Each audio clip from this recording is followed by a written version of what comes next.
A few words by both fans and players before and after the game. Got this once great rivalry simmering once again, but what really counts is what happened on the field, and it was a really good one at Heinz Field. Before the largest crowd ever to witness a sporting event in the city of Pittsburgh, the Panthers beat Penn State 42-39. It looked easy early, but it went down to crunch time in the final drive for Penn State down to the Pitt 31-yard line, but Pitt wins it 42-39. Mark Rogers TV with my takes for both the Panthers and the Nittany Lions. All right, so for Pitt, they dominated the line of scrimmage on both sides of the ball for about 3 quarters. On the offensive side, James Conner took his first carry for 24 yards, and he didn't stop as Pitt went just about 80 yards on the opening drive for a touchdown. They scored on their first 3 to 4 possessions, led 28-7. Conner had 22 carries for $117 with 1 rushing touchdown. He caught 4 passes out of the backfield on a day when Nate Peterman was asked just to toss it 15 times. He completed 11, but Conner also had a touchdown through the air.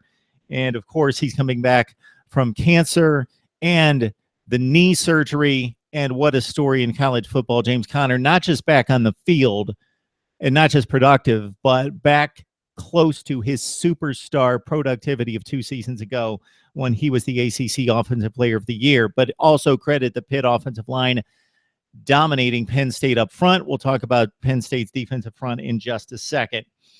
Also, to supplement the ground game between the tackles, a number of well-timed jet sweeps by the Pitt offense to Kadri Henderson, one of the more explosive players on the field. Carried it 4 times for 58 yards, including a 38-yard explosion. Pitt ran it for 339 yards on the day. So consider this. Against Villanova, the Panthers in a 28-7 opening night victory ran for 86 total yards. With Allison and with Conner, 86 yards against Villanova. They ran for $142 against Penn State in the first quarter, 339 total. Ewan Price on the defensive side of the ball wreaked havoc, especially early in the game when Pitt was the dominant team. First team All-ACC player, led the league with 11 sacks last year, had a strip sack in this one that led to a touchdown to make it 14-0. Also later in the game, when Penn State got a little bit closer in the third quarter, he had a forced fumble on Trace McSorley. Some issues in the secondary for the Pitt Panthers. They certainly let Penn State, with a quarterback who's only started 1 game and basically played 2 games, going back to the bowl game against Georgia last year, carve them up for much of the second half. So Pitt's secondary, not great. Left a lot of receivers alone, and the Penn State receiving core is pretty exceptional most of the time. Key dropped pass late. So that's my take on Pitt. Ewan Price from the edge, devastating. The linebackers played extremely well. Issues in the secondary.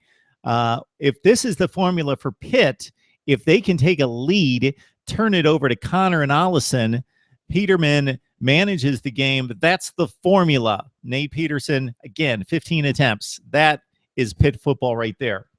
All right, on the Penn State side, Trace McSorley acquitted himself very well.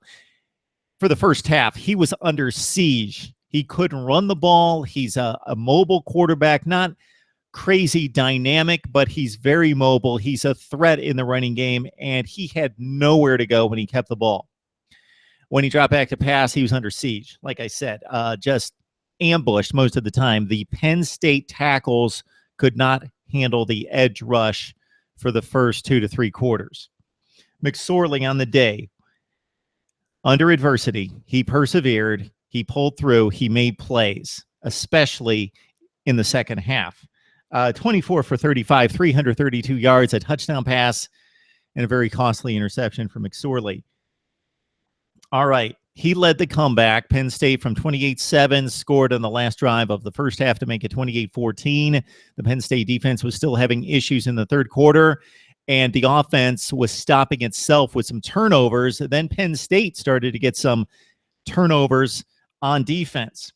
Big issue here, besides the Penn State offensive line, is the Penn State defensive line is nothing close to what it was last season, when it was one of the premier defensive fronts in college football, with Johnson and Nassib and Zettel up front. They have not replaced those guys. Plus, they went into this game without one of their best players, Jason Kabinda. Brandon Bell had to leave for much of this game as well. And also one of the freshmen that they're counting on out of Altoona, Pennsylvania, Kevin Givens, missed the game as well. He left the game pretty early there in the first half, and he was out. So the Penn State defense didn't perform well when the guys were out there, but then they got banged up, and it was pretty ugly for Penn State. But they got some turnovers that were key that erased a 2-score deficit and what was a 3-score deficit in the first half. Saquon Barkley scored 5 touchdowns. First Penn State player since Kejana Carter in 1994 to score 5 touchdowns, 4 rushing, 1 receiving.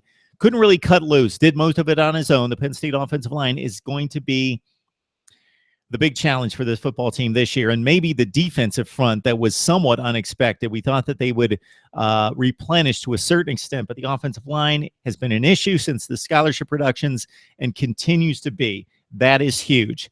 I love Barkley, as everyone does. I love the wide receivers. Deshaun Hamilton did have a key miss. So this is a 42-39 game. Penn State's got the ball. McSorley threw a beautiful rainbow toss to Deshaun Hamilton, who dropped it, short-armed the ball. If he brings it out this far, he catches it, but he just kind of like did one of these right off the fingertips. Beautifully thrown pass. Did it matter? Well, it didn't seem to, because McSorley a couple plays later converted a 4th and 16 play to get Penn State to the 31. Hamilton might have gone the distance. He had a couple yards on the defender, which would have possibly won the game for Penn State.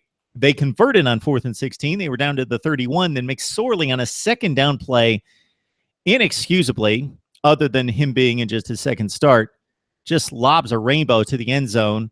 Interception by the senior Lewis, who picked off his first pass of his career at Pitt. So congratulations to him, persevering as a backup for much of his career, getting his first significant playing time in this one. DeAndre Tompkins, one of the better catches you will see, a one-hander as he was hand-fighting the defender down the left sideline for Penn State. Nittany Lions lose at 42-39. So for Pitt, they're 2-0. They travel to Oklahoma State. We won't go into the situation with the Cowboys in Central Michigan today. You probably saw the play that ended that one and the refs blowing the game, but a remarkable finish for Central Michigan.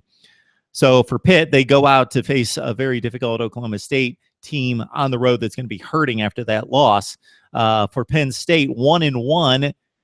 They get a visit from Temple, trying to make amends for a humiliating loss in Philadelphia at the beginning of last season. Mark Rogers TV on Pitt, Penn State. Would love to hear what you have to say about the rivalry right here on Mark Rogers TV.